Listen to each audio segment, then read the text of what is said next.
Hello friends, I am Apruti. Welcome back to our channel Plants Space. सर्दियों के फूलों के बीजों की शुरुआत हम कर लेते हैं सबसे आसान सीड से, जो कि हर किसी के घर में इजीली अवेलेबल होते ही हैं। क्योंकि पूजा का समय होता है तो गेंदे के फूल सबके घर में आते हैं और ये आसानी से सीड्स मिल जाते हैं, तो इनको ग्रो भी किया जा सकता है। और ये माला भी लगभग 8-9 महीने पुरानी हो चुकी है और अब देखते हैं इसमें किस तरह के सीड्स निकलते हैं, हेल्दी हैं भी या नहीं। तो इसकी ये जो बाकी के जो माला का जो पाइप वगैरह है, इसको आप रीयूज़ भी कर सकते हैं माला बनाने में या डेकोरेशन में। तो इस तरह की चीज़ें वेस्ट नहीं करनी चाहिए, रीयूज़ ज़रूर करना चाहिए अगर आप एक नेचर लवर हैं तो अभी मैंने इसमें देखा तो इसमें इतने हेल्दी सीड्स हैं नहीं, लेकिन फिर भी मुझे बहुत ज़्यादा पौधे नहीं चाहिए। इसमें से अगर 4-5 प्लांट्स भी बन गए तो भी मेरा काम बन जाएगा। आप हेल्दी अगर सीड्स ग्रो कर रहे हैं तो आपको हेल्दी प्लांट्स भी मिलेंगे। तो इस तरह से इसके सीड्स हैं, देखूंगी अगर कुछ सीड्स इसमें अच्छे होंगे तो इसमें पौधे ज़रूर बन जाएंगे। तो लास्ट ईयर भी हमने एक आपसे फ्रेंच मैरीगोल्ड के बारे में वीडियो शेयर की थी, डिस्क्रिप्शन बॉक्स में आपको वीडियो मिल जाएगी, आप चेक कीजिए। वो भी बहुत आसानी से हमने ग्रो करना बताया था। वैसे ही आज इनको बहुत आसानी से ग्रो करेंगे।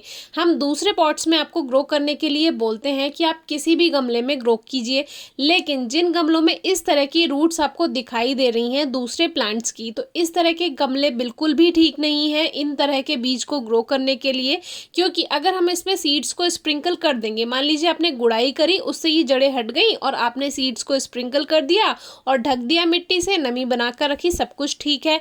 लेकिन वो जो सीड्स ग्रो किए हैं वो जर्मिनेट हो भी जाएंगे, लेकिन उनसे हेल्दी प्लांट्स नहीं बनेंगे, यानी जो सीडलिंग्स बनेंगी, छोटे छोटे पौधे बनेंगे, वो हेल्दी नहीं होंगे। इसीलिए ध्यान रखिएगा, इस तरह के पॉट्स में आपको इनको नहीं ग्रो करना है। क्योंकि ये काफ़ी टाइम पहले तैयार किए थे तो रूट बाउंड होने से उसमें जड़ें फैल गई हैं। अब ये गमला हमने कुछ दिन पहले आपको दिखाया था जिसमें हमने बुगनवेलिया कटिंग ग्रो की थी और इसमें फ्लावरिंग भी शुरू हो गई है। देखिए 2 महीने से थोड़ा सा ज़्यादा का समय हुआ है और कटिंग में कलियाँ भी आने लगी हैं, बुगनवेलिया में फ्लावरिंग स्टार्ट हो गई है। तो इसमें आपने ये भी देख लिया।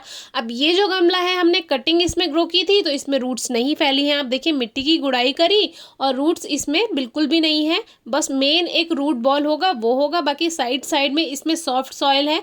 इस तरह के गमले जो आपने नए तैयार किए हैं उसमें सीड्स ग्रो कीजिए, आपको रिजल्ट ज़रूर मिलेगा। क्योंकि काफ़ी व्यूअर्स कमेंट करते हैं हम सीड्स ग्रो करते हैं ऐसे ही गमले में डाल देते हैं, आपके तो ग्रो हो जाते हैं, हमारे नहीं ग्रो होते सीड्स।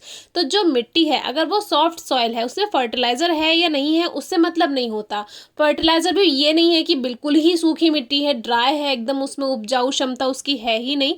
थोड़ा बहुत फर्टिलाइज़र हो, चाहे वो आपने 2 महीने पहले मिलाया हो उसमें खाद या 3 महीने पहले मिलाया हो, उससे फ़र्क नहीं पड़ता। जैसे कि हमने भी इसमें कोई खाद वगैरह नहीं मिलाया, आपसे जब कटिंग शेयर की थी ऐसे ही हमने इसमें ये कटिंग ग्रो कर दी थी बिना किसी खाद के। तो अब इसमें अगर ये कोई सीड हेल्दी होगा तो ग्रो हो जाएगा, लेकिन अगर हेल्दी सीड है तो 100% आपको रिजल्ट ज़रूर मिलेगा। तो ये मैं सबसे आसान तरीका आपको बता रही हूँ। वैसे आप सॉइल मिक्स बनाकर भी इसको ग्रो कर सकते हैं, और भी वीडियोस आपको डिस्क्रिप्शन बॉक्स में मिल जाएंगी, सारे सीड्स उन्हीं तरह से ग्रो कर सकते हैं। आप चाहें तो इकट्ठा एक किसी टब में या कोई बड़ी बास्केट है इस तरह की, उसमें होल्स करके उसमें बहुत सारे सीड्स एक साथ तरह तरह के सीड्स ग्रो कर सकते हैं। अलग अलग पौधे जब उनके तैयार हो जाए तो उनको आप शिफ्ट कर दीजिए। अब ये कुछ दिन पहले मैंने काशी फल शेयर किया था, इसकी मिट्टी भी बहुत टाइम से रखी हुई थी, इसमें मैंने 2 मुट्ठी गोबर की खाद मिलाया था आपके सामने।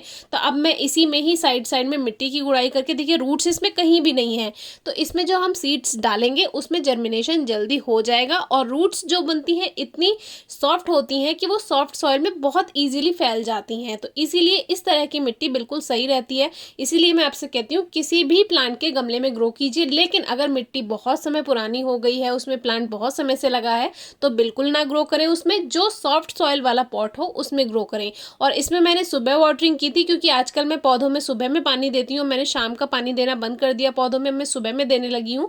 नमी है इसीलिए अभी मैं वाटरिंग नहीं करूँगी, सुबह को इसमें वाटर स्प्रे हो जाएगा।